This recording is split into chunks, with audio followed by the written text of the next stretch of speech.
only, that's sort of the first step. You apply to be a fact checker with Facebook, and you have to have agreed to Pointer's sort of set of fact checking principles and nonpartisanship agreements and things like that.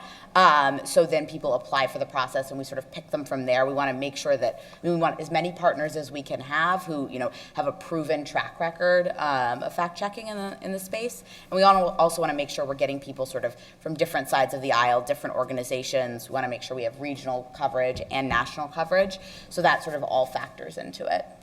And how do New Yorkers, and I don't know if there's other folks on the panel that want to address this issue, but Eva, you first. How can New Yorkers be sure at this point about what information of theirs is being shared with other parties through apps, and some of what we've obviously seen in recent months come to attention with some of the Cambridge Analytica issues? How do New Yorkers know what's being shared? And from your perspective, how much of this is about people taking more personal responsibility for their own election integrity and their own sharing of information on your platform? Yeah, so I think there's sort of two different pieces of that. I think that, so the way that you can sort of see what information that third-party apps, you can go to your settings and you can sort of see on your Facebook profile settings what you're sharing with any third-party apps you've agreed to. You can also stop sharing that information. You can also see sort of the information that Facebook uses to target ads towards you, right? Like, we think you're about to get married. We think, why am I seeing this ad, basically? And you can go see all that information.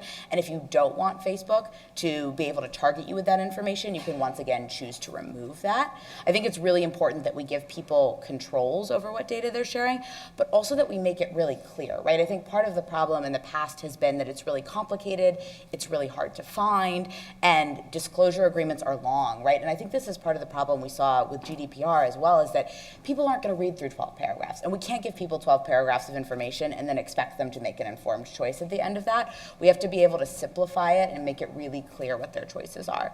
So I think that's important in that space. I think the personal responsibility comes less in terms of Facebook sharing your information. That's on us. That's not on you, and we need to do a good job of protecting your information. But I think that personal responsibility comes in, I think, in the false news space. We're running PSAs in newspapers across the country. We ran one in the Times a couple of weeks ago, and we're running sort of units at the top of everyone's newsfeed with information about what false news looks like and how to check website sources, to look at a link, see if it's CNN.com or is it CNN.net.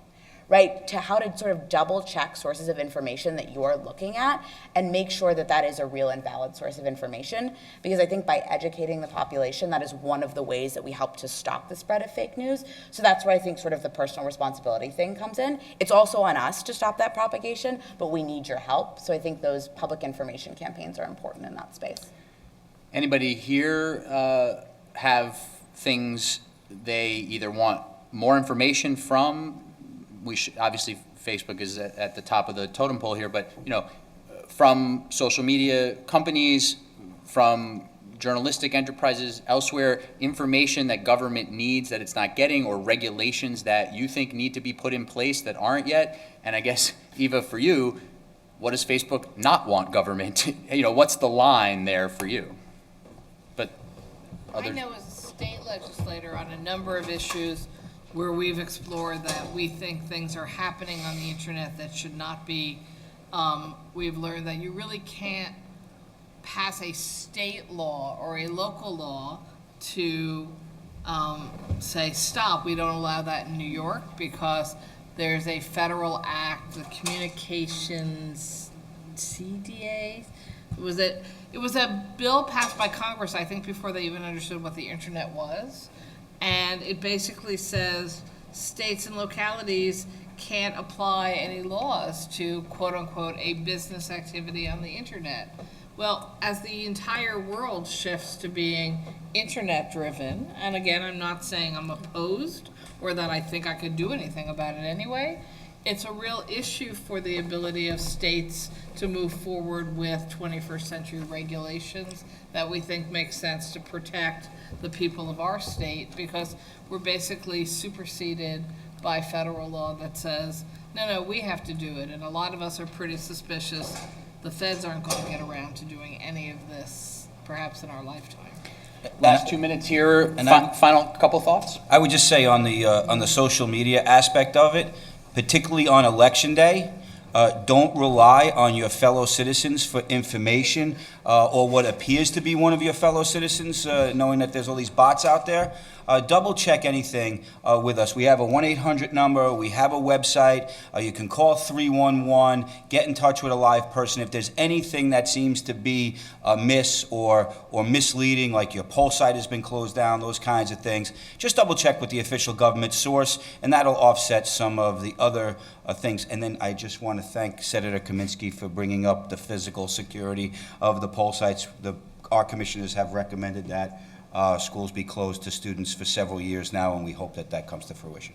And, Also, you know, one more thing. yeah, go ahead. The next election is on a Thursday. It's not fake news. Even though we've all been taught elections are on Tuesday our whole lives. The next one, the primary in September, Thursday. And Sorry. Eva, I just wanted to give you a chance to answer that question because I'm especially interested in it. Where's that line for you, our final thought here, I guess, in government regulating platforms like Facebook? I think that we should be regulated, right? We're a big and powerful platform, and we just want to be able to work with governments to make sure sort of they really understand the mechanics of the platform so that we find good regulations. And I think New York is actually a great example. We worked really closely with New York and Maryland, and we're really excited about these ads transparency laws that you've passed. And we're now sort of rolling that out to the whole country, even though it's only law in a couple of states. But we think that that's important, right? It's important that the law lagged behind, right? It's ridiculous that you didn't have to say who was paying for a political ad online, even though you did in TV and in newspapers, and we need to change that. And so it's really great that we got to work with people in New York and change that for everybody in the country and show people who is paying for an ad. So I think there's a lot of work to be done in regulating the platform, and we're just really excited to sort of work with people to make sure we get smart regulations that take into account how the platform works and how we can make it a better and safer experience for everyone. Is there one other thing that's on the table that is like that is being pushed forward, that's happening somewhere, maybe not in New York, that New York should look at? So I think we've sort of taken the first step when it comes to ads transparency, but I think the second piece that we're really excited to talk to people about is there's sort of the paid for by disclaimer. But I think a thing that I worry about with Facebook ads is that you can target them to such small communities, which makes them really powerful. But I think that voters should know if the African American community is receiving a totally different message than the Hispanic community is receiving a totally different message than the white community from a specific candidate. And so I think Facebook is building an ads archive that will essentially let you see not only all the ads that candidates have run, but the rough targeting demographics of those ads. And I think that's something I'm really excited to work with people on and to make sure that we're really getting to a new level of transparency in the space. Thank you to our panelists.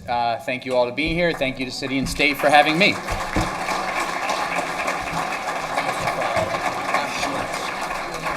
Ben, thank you, Ben. Thank you to the panel. Just briefly, we're going to take now a break for our networking luncheon.